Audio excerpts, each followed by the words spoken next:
Fala, gente, graça e paz em Jesus. Vamos lá, a continuidade aqui da nossa segunda aula de Teologia Sistemática 3, amém?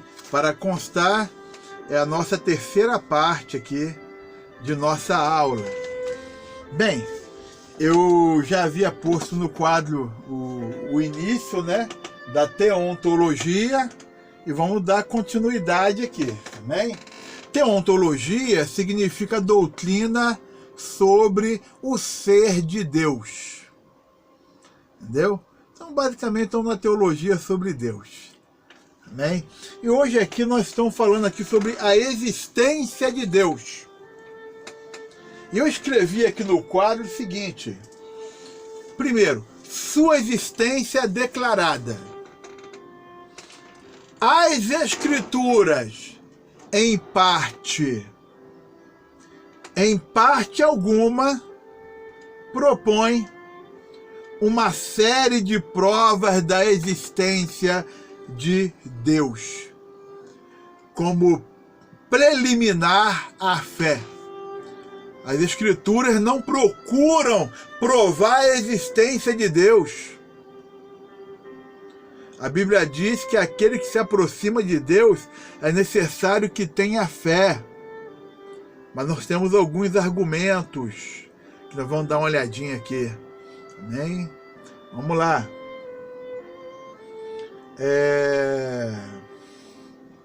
Bem, declaram o fato de Deus. As Escrituras declaram, eu estou lendo aqui, mas porque está no quadro. As Escrituras declaram o fato de Deus.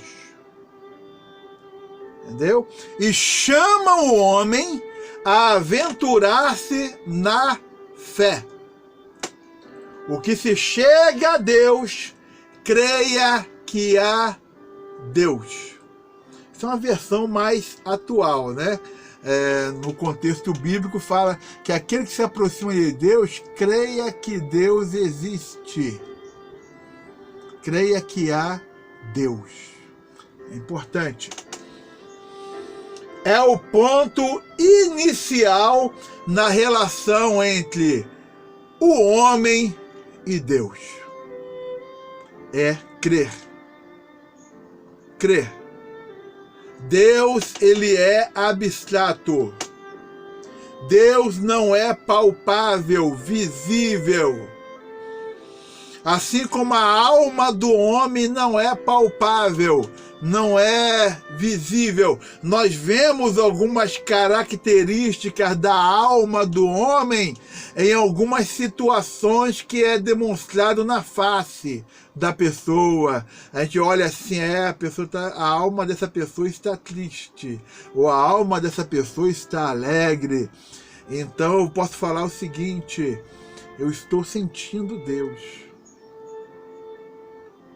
Eu creio em Deus porque Ele existe na minha vida, na tua vida, então eu creio em Deus. Entendido? Estamos só conversando por enquanto. Amém? Então vamos lá.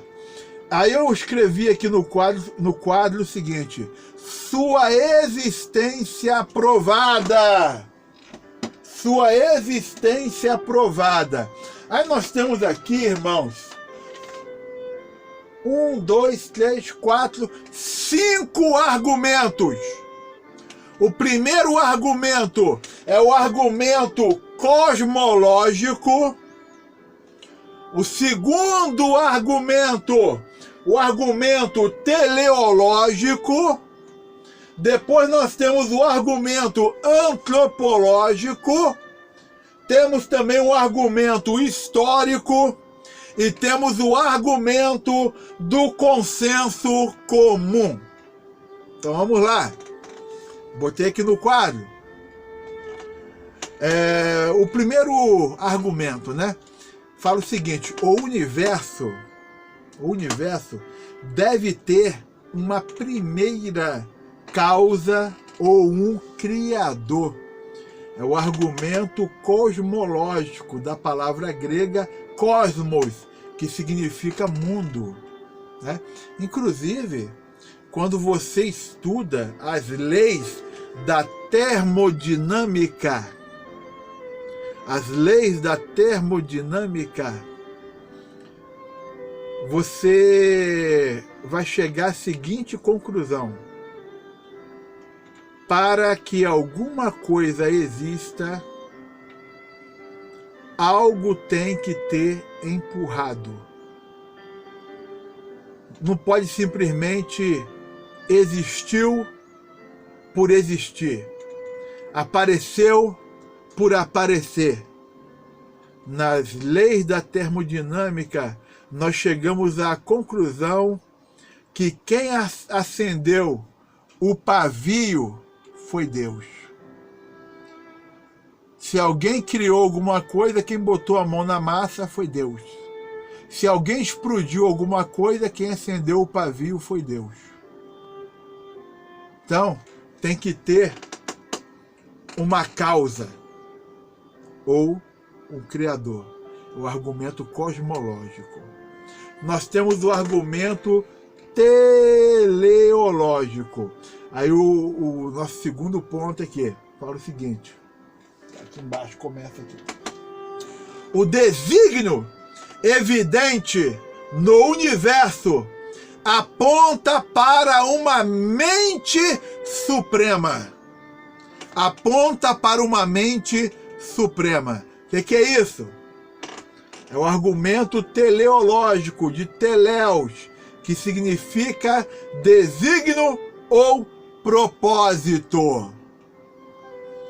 Então, a maneira, o desígnio evidente no universo, a maneira como as coisas estão organizadas, entendeu? Designadas, aponta para uma mente suprema.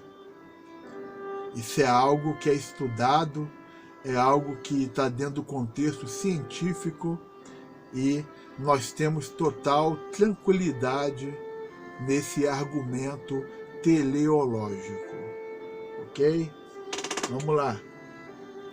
Terceiro, a natureza do homem, com seus impulsos e aspirações,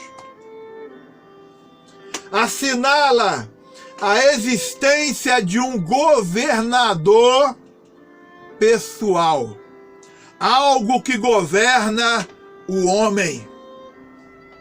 É o argumento antropológico da palavra grega antropos, significa homem.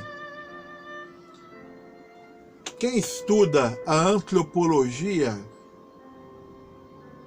existe duas antropologias. Tem a antropologia secular, antropólogos, e tem a antropologia dentro do ambiente teológico, a antropologia bíblica. Entendeu? Então, deixa a Bíblia quietinha aqui, que a Bíblia é baseada na palavra e nós reconhecemos. A antropologia secular, quando você estuda a formação e a questão, vou usar um termo aqui, mas não estou falando em teoria da evolução não, tá? Estou falando evolução no sentido de o homem adaptar-se, o homem melhorar suas condições. Então, quando é estudado essa evolução do homem, entendeu? Você verificando as crenças antigas, verificando a maneira como o homem lidava, tratava as questões dentro da antropologia, em sítios arqueológicos, sejam eles antigos, estou falando assim, lá para o lado lá da Palestina, né, do Iraque, do Irã, ou alguma coisa mais recente, vamos falar assim, algo de, não é que seja recente, mas algo encontrado, por exemplo, um sítio arqueológico indígena, por exemplo, aqui na região dos lagos, ou região aqui do norte fluminense. Então você vai achar ali, sempre você vai achar que o homem sempre entendeu que existe um ser acima de si. Então, é o argumento antropológico. Amém? Outro argumento, né? A história humana dá evidências de uma providência que governa sobre tudo. A história humana dá evidências de uma providência que governa sobre tudo. É o argumento histórico. Dentro da historicidade humana, da historicidade do homem, entendeu? Da história humana, dá evidências de uma providência, de algo que está governando, que está situando, que está direcionando. Uma ocasião, Pilatos virou para Jesus: tu não me respondes? Você não sabe que eu tenho poder para tirar a sua vida e torná-la?